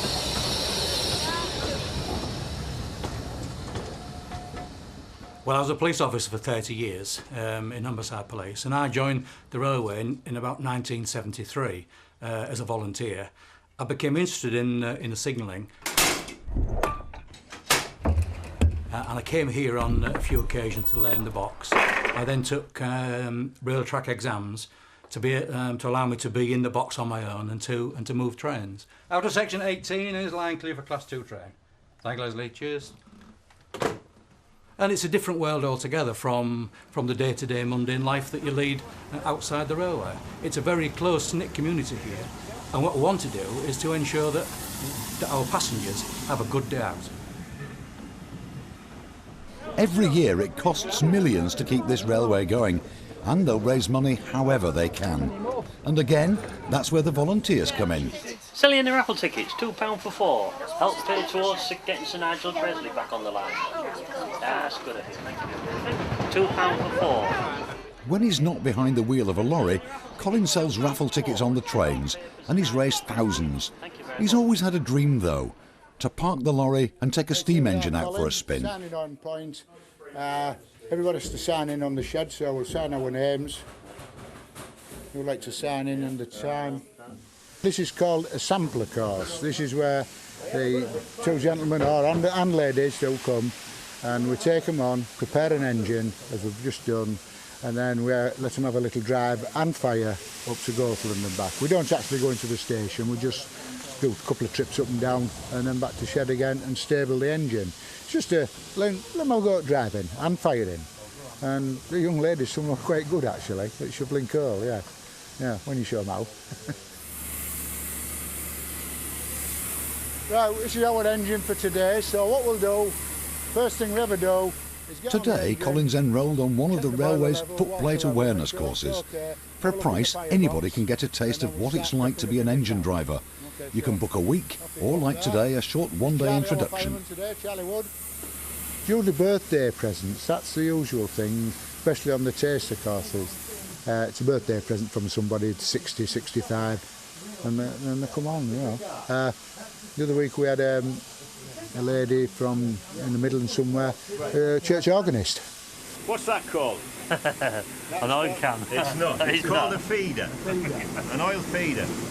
So, yeah, there's all sorts of people come. Vicars, they're very popular. They like steam engines as vicars, yes. Now, as you're going round, put a bit of oil around there. The time to come on the footplate was by my wife and the children who, on my 65th birthday, came up with this brilliant idea. Look at the front end, the heater pipe's okay, the coupling's okay. And today is our 44th wedding anniversary. So unfortunately, I left my wife at home. But yesterday we went out together and we had a meal last night. So yesterday, today, 2 absolutely wonderful days.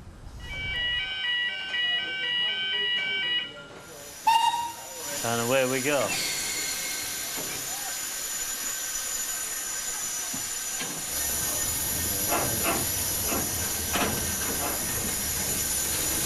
Hey, it's all yours. Oh. There you are. Right, sound your whistle and go through the tunnel. Right, push your regulator open a bit more.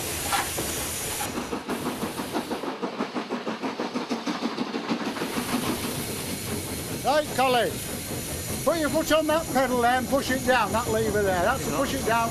That's the cylinder cocks. That'll stop the stick right up. There we go now.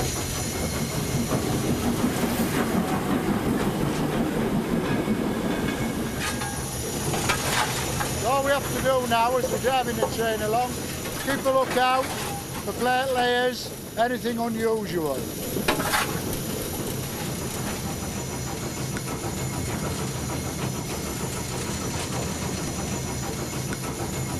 I've driven most of my life, driven the wagon most of my life, now I've driven other things, but this has, I think, the absolute beast in it, and a beautiful beast at that.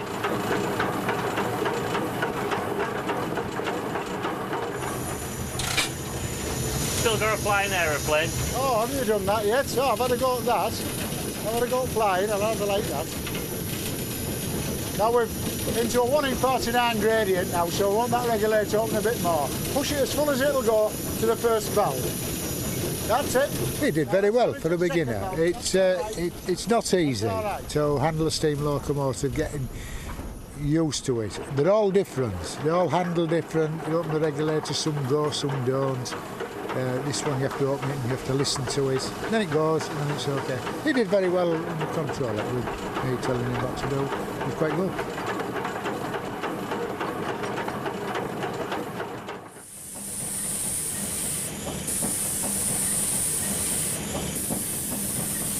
Fortunately now is a generation of kids who've never really seen or smelt or even heard of a steam locomotive, and you're going to get, in the years to come, it's going to be the only place they're going to find it.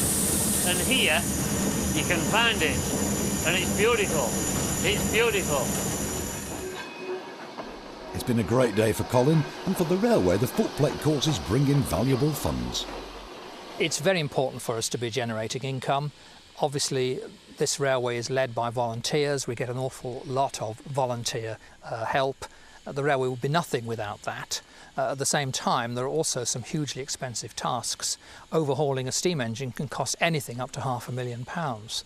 We've got several dozen bridges and structures on the line. We've got a tunnel. None of this is looked after cheaply, and we want clearly to preserve the railway, to improve it and to build it up for the future. So we have to balance that commercialism with the fact that we are preserving a piece of the past.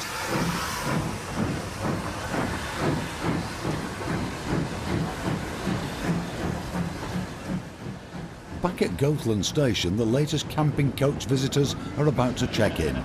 Betty and Alan are celebrating, and for them, Goatland's the perfect place.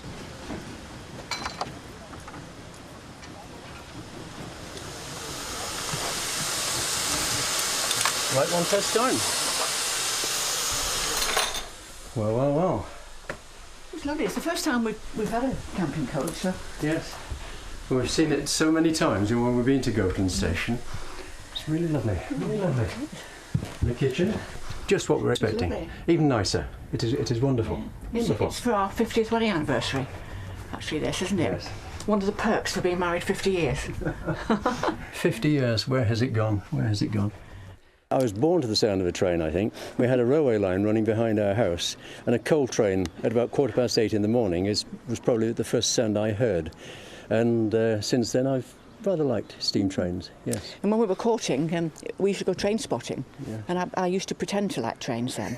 But now, after 50 Yeah. years, you Yeah. know, I think I'm as Yeah. hooked as you are. Yeah. Yeah. But interestingly, we got engaged on a train. Now there's a story, yes. I slipped the ring on Betty's finger on a train between Manchester and Loughton St Mary's, which is near my hometown of Lee in Lancashire. Would that be a steam train? That was a steam train in those days, nothing else. You wouldn't recognise it at the moment, but this is the railway's star attraction, the A4 locomotive Sir Nigel Gresley. This is what they call a major overhaul. These things are getting extremely old, metal fatigue, so to comply with all the regulations, as this is a mainline certified engine and can still run on the national network, it has to be checked, every nut and bolt, every little piece has got to be made as near perfect as it can be. The A4 Pacifics, of which this is one of 35, were absolutely the creme de la creme of the main line from King's Cross to Edinburgh. It's a thoroughbred and it's a speed merchant. So once you've put it together, it is absolutely a masterpiece. Every boy's dream. And it's become every engineer's nightmare.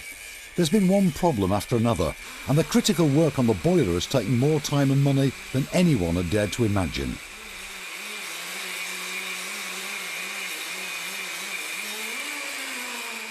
When we estimated the boiler work, we based it on a simple retube of the boiler and the main parts that we thought, and we could see before it was stripped, had to be done. Unfortunately, as it's turned out, the work from the simple boiler overhaul and refurbishment has actually doubled. So everything that we hoped wouldn't happen has happened. With luck, that means it could be running by the spring, unless, of course, there are more problems. But once the boiler's sorted, they'll be racing to get it back on the line. The main thing is once it goes on the top of these frames, all hell will be let loose to put everything back together, and that should approximately take 16 to 17 weeks once the boiler goes on. For the volunteers of coach restoration, 3 years means nothing. For craftsmen such as Len Clark, this is painstaking work. Keeping alive forgotten skills and breathing life back into wooden carriages and famous engines. Len's a sign writer and painter, the best there is, and he's been in demand for decades. I found that there was a need for someone with my skills, and it's been 35 years nearly now since I first started putting paint on steam locomotives and lining out locomotives and carriages. It's beautiful.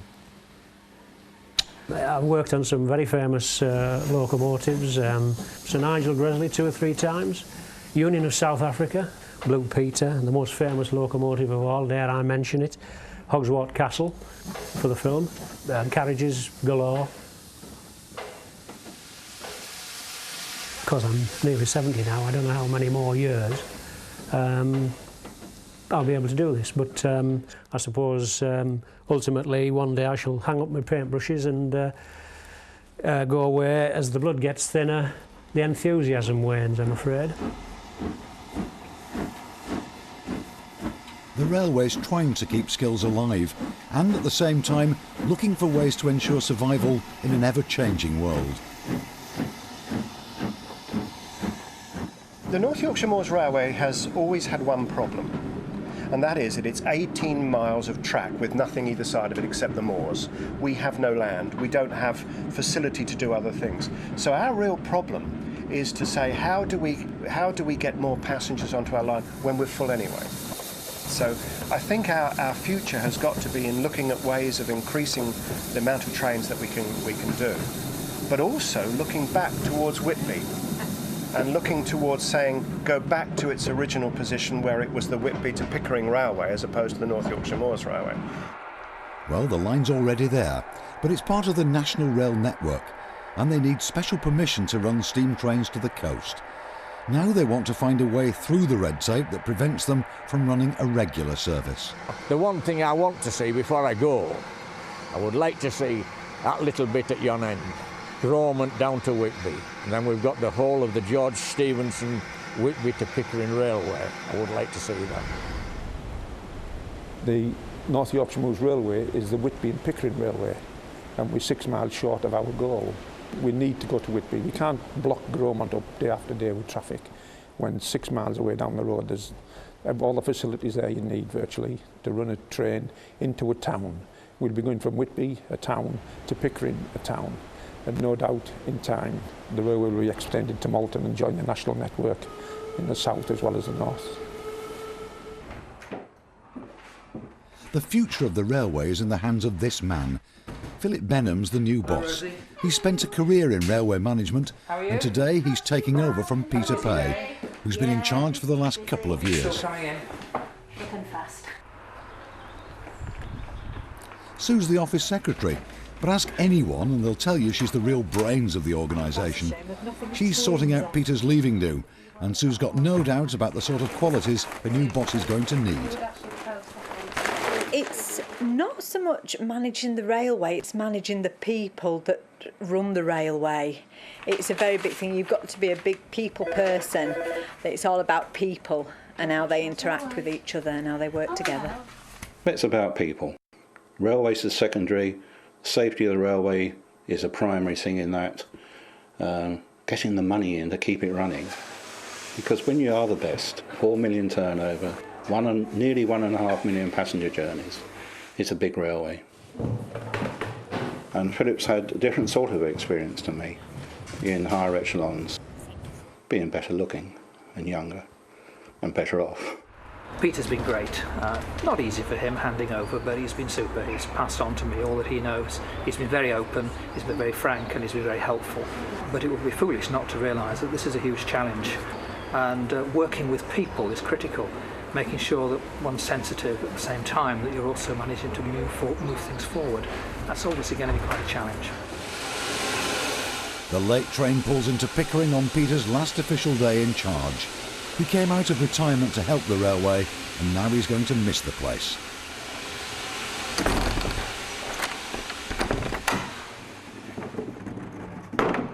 I'm very proud of what they do, because they turn out in all weathers.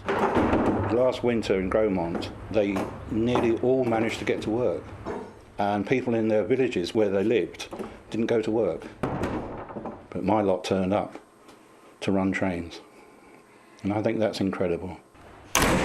You have to love the railway to work here. That's what it really amounts to. There's a feeling of change about the railway, excitement about the future, but pride in the past. He's brought the railway into the 21st century. The 2.5 years that he's been here, he's really made a change to the way the railway thinks about its operations and runs. It's very sad, yes. Sad to see him go. He's been a good laugh and he's been a good boss, yeah. We've enjoyed having him here. Brought a lot of people together, the whole railway, and whether it be volunteers, paid staff, whoever, brought us all together. Friends, I am very pleased to be here tonight to thank Peter on your behalf for all the work he's done for the railway over the last 2.5 years. I'll wish him all the very best from myself and from you all. I think there is something that I have to give to Peter, a lifetime ticket for the tea room.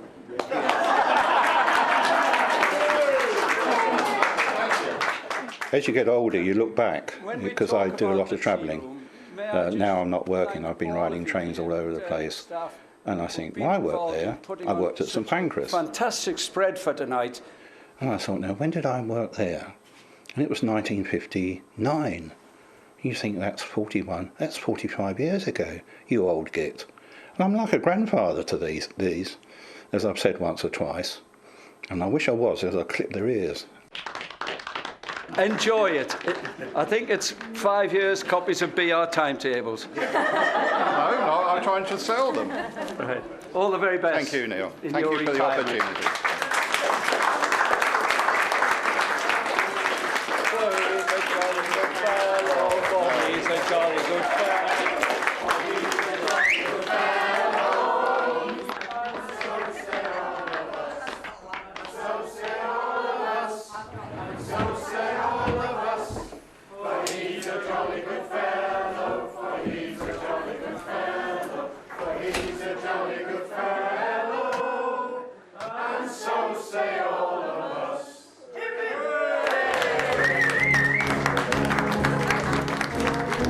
Who'd have thought, when they said this line back in the 70s, that it would become what it is today, Britain's most popular heritage railway? Who'd have thought it?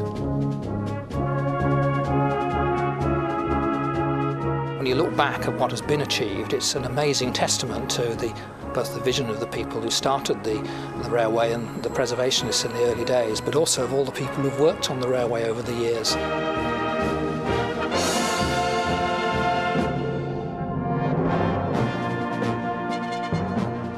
I think we can look forward with confidence to see the railway continue to develop and expand, but always remembering that the railway is the people who run the railway. That's at the heart of it. That's the purpose of it. We want to recreate a bit of the past, to bring enjoyment to people who travel on the railway, and at the same time also for those who come to work on the railway, whether they are volunteers or paid, that they also find that a worthwhile and enjoyable experience.